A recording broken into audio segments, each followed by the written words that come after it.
qu'il y a eu trop de mensonges, trop de falsifications. Parce qu'il y a eu trop de mensonges, trop de falsifications. Parce qu'il y a eu trop de mensonges, trop de falsifications.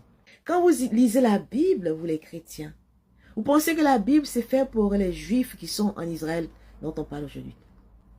Cette Bible, c'est l'histoire du peuple noir qui a été perverti, qui a été blanchi.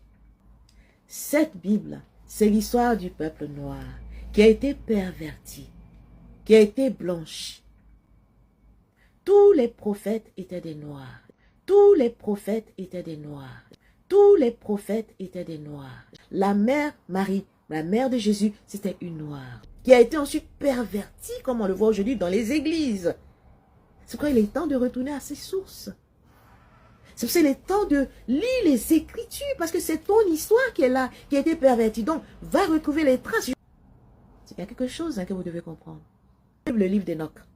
Le livre d'Enoch. Qui parle des anges déchus, etc. Le livre d'Enoch. Qui parle des anges déchus, etc. Qui parle de la cosmogonie. Après l'avoir tué, après avoir éliminé, cloué sur des croix, tous ceux qui s'opposaient, ils ont fait leur concile Nicée 1, Nicée 2, et puis ils ont fait leur Bible falsifiée, où ils ont blanchi tout le monde, ils ont blanchi tous les prophètes, nos ancêtres les noirs, etc., etc. Tous les prophètes étaient des noirs. Tous les prophètes étaient des noirs. Tous les prophètes étaient des noirs. Il faut connaître ton histoire. Toi qui es encore dans les églises. Les églises dans lesquelles tu es en ce moment, ce n'est pas les églises des origines. Ce n'est pas les églises des pères de l'église qui étaient des noirs, qui avaient vraiment, qui faisaient des choses en bon et due forme. Quelqu'un comme Daniel. On dit Daniel dans la fosse au lion. Mais c'était un noir. D'adorer la statue. Il dit non, moi je n'adore pas la statue. On dit on va te mettre dans la fosse au lion. Toutes ces histoires-là, ce sont des phases de la vie de nos ancêtres, les noirs. C'est ce qui est relaté dans la Bible. Les psaumes de David, etc., etc. Alors quand tu lis cette Bible, il faut la lire avec dans un esprit de peuple noir, d'Africain, pour comprendre, pour que tes ancêtres te révèlent vraiment la vérité. Parce qu'il y a eu trop de mensonges, trop de falsifications. Arrête d'être incrédule, arrête d'être braqué, arrête d'être borné, et puis étudie ton histoire, connais ton histoire. Parce qu'il y a eu trop de mensonges, trop de falsifications. Parce qu'il y a eu trop de mensonges, trop de falsifications. Parce qu'il y a eu trop de mensonges, trop de falsifications. L'histoire a été plagiée par des complotistes, par, on va dire, des blancs et des sans-mêlés de l'époque. Ils ont pris l'histoire du peuple noir, ils ont changé, ils ont tout modifié. Ils ont changé les noms, les lieux de naissance, les appellations, les couleurs. Ils ont introduit dans les canons, ils sont allés plutôt rédiger des bouquins au Moyen-Âge avec les cerveaux primitifs. C'était des esclavagistes et des racistes. Donc, ils ont tout modifié en pensant que, en modifiant, la vérité n'allait pas les rattraper.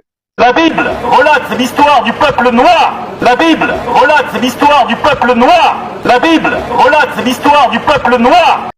La Bible relate l'histoire du peuple noir. La Bible, c'est l'histoire de l'homme noir. Les Bibles que vous détenez actuellement ont toutes été falsifiées par les colons qui se sont appropriés l'histoire du peuple noir, qui ont changé la couleur du vrai Christ, la couleur des patriarches et matriarches, des prophètes, ainsi que leurs noms, les noms des pays, des villes. Tout ce qui a été possible de faire a été fait. En gros, que personne ne doit venir essayer de toucher la loi, soit rajouter, soit retrancher. Parce que quand on rajoute, on retranche, c'est la fausse doctrine qui sort. C'est la fausse doctrine qui va apparaître. C'est pour cela que les Bibles falsifiées sont des transformations, des noms des personnes, des lieux. Puisque toute cette histoire s'est passée en Ouassé, dans l'Afrique ancestrale. Toute l'histoire de l'humanité commence à cet endroit. Et c'est l'histoire de l'homme noir. Alors que quand on lit les Bibles, même s'il y a beaucoup d'indices, les gens pensent que les personnages sont au Moyen-Orient là-bas. Que c'est ça la base, c'est ça le début. Et c'est complètement faux.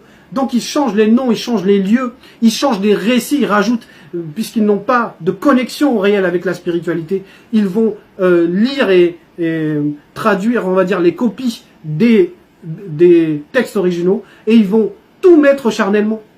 Ils ne vont pas voir l'aspect spirituel, parce que c'est trop profond, c'est trop compliqué pour eux, et ils n'ont pas accès à cette vérité-là. Ces scribes, donc ces menteurs, ces charlatans, ont falsifié, falsifié l'histoire de l'homme noir, falsifié l'histoire de l'homme noir dans les Bibles actuelles et classiques et aussi dans d'autres livres. Et ils ont changé les lieux, les dates, les noms. Donc ils ont, voilà, c'est la confusion, c'est le mensonge, c'est la religion. La Bible, à la base, c'est l'histoire des Noirs qui a été trafiquée. Oui, tous sont noirs. L'histoire de la Bible, c'est l'histoire de l'homme noir falsifié par les Blancs et les sans-mêlés. La Bible, à la base, c'est l'histoire des Noirs qui a été trafiquée, qui a été usurpée par les Occidentaux. La Bible est l'histoire des Noirs qui a été trafiquée.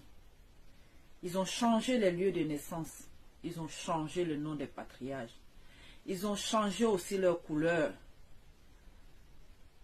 Les Abraham, les Moïse, les Isaac, c'était des Noirs. Tous les prophètes, tous les apôtres sont uniquement de la race noire. Il n'y a eu aucun prophète, ni apôtre, ni sauveur d'une autre couleur, si ce n'est la race noire. Oui, parce que la spiritualité est une question de race. Dans le livre d'Adam et Ève, dans la version éthiopienne, dans le chapitre 1, au verset 3 à 4, il est dit que Dieu prit de la terre noire pour façonner Adam à son image. Donc dans ce passage-là, on vous apprend aussi que Dieu est noir. Dieu est noir. Parce qu'il est dit, et Dieu prit de la terre noire. Et Dieu prit de la terre noire qui est sous toute la surface. Et il façonna Adam à l'image de sa ressemblance. Donc là, dans ce passage-là, on vous explique que Dieu est noir. Et le premier homme aussi est noir. Parce qu'il a pris de la terre noire pour former. Il a pris de la terre noire pour former Adam à son image. Donc là, on vous parle de la description de Dieu et à la fois du premier homme dans ce passage. Et là, il est dit que Dieu est noir et le premier homme était aussi noir. C'est écrit dans ce passage.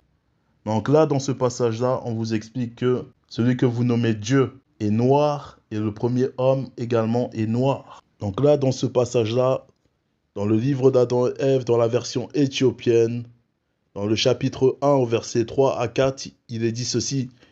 Et Dieu prit de la terre noire, qui est sous toute la surface, et il façonna Adam à l'image de sa ressemblance. Point.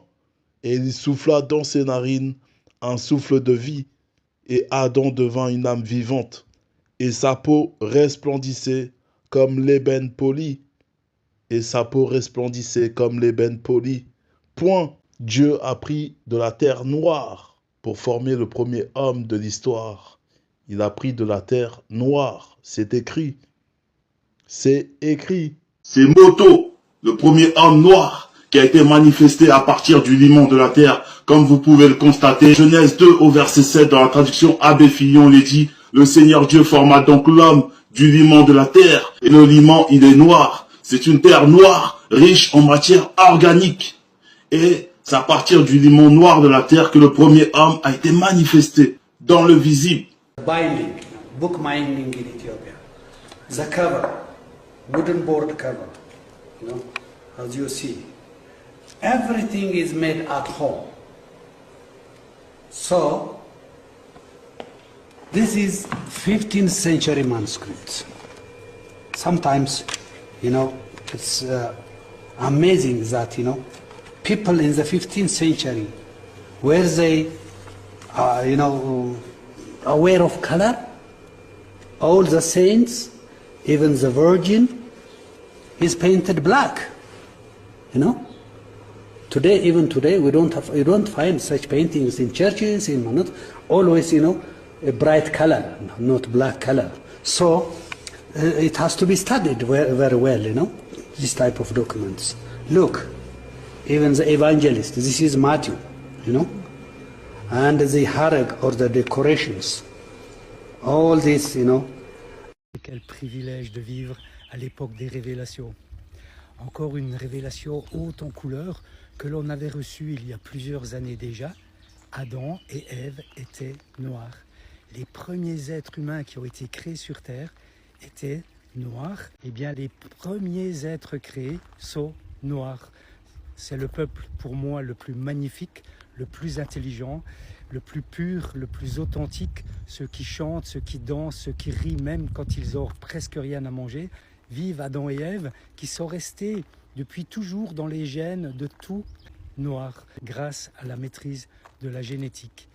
Alors faisons la fête en l'honneur d'Adam et Ève qui étaient noirs. Eh mes amis, le blanc descend de l'Africain. Que vous le vouliez ou non, le blanc descend du noir.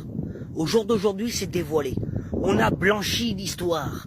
On leur a blanchi toute leur histoire. On a voulu s'accaparer la vraie histoire, la descendance. Réfléchissez. Pourquoi tant de mal envers le peuple africain? Pourquoi tant d'esclavage, de pillage, de haine, de torture? Parce que nos ancêtres à nous savaient la vérité. Ils nous l'ont caché à nous-mêmes et à eux-mêmes. Eux aussi, aux Africains, on leur a caché l'histoire. On n'a pas voulu qu'ils sachent.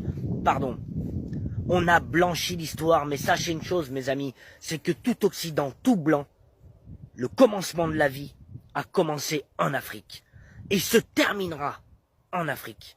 Regardez là comment elle renaît. Regardez toutes ces richesses. La vérité, c'est que nous, on est pauvres. Nous, on n'a rien. On a menti sur l'histoire de Dieu, sur l'histoire de l'humanité et sur le commencement de l'Afrique. On le sait maintenant aujourd'hui, c'est dévoilé au grand jour. Nous descendons tous des Africains. C'est une vérité. Les racistes le prenaient pas mal. C'est la vérité. La Bible a été falsifiée. La Bible a été corrompue. Il y a eu des corruptions par les Juifs et les chrétiens. Alors, les corruptions, au temps 1, n'étaient pas seulement des petites erreurs de traduction ou une erreur d'interprétation mineure, mais une modification du message, de sorte que le message était falsifié au point de nécessiter une nouvelle révélation. Il a été falsifié. La Bible est malheureusement, comme tu le sais très bien, est lourdement falsifiée, manipulée, au point de ne plus savoir ce qui est authentique, de ce qui est ajout et manipulation. Et cela sans discuter des autres écrits qui sont complètement rejetés. Jésus n'est pas le Mashiach. Jésus est une fiction. On a inventé un personnage qui correspondait au texte du prophète qui parle du Mashiach. On a collé sur lui cette histoire-là, on a fait un canular. Canular auquel croit beaucoup d'humanité depuis 2000 ans. Le plus grand canular de l'histoire. Jésus est une fiction.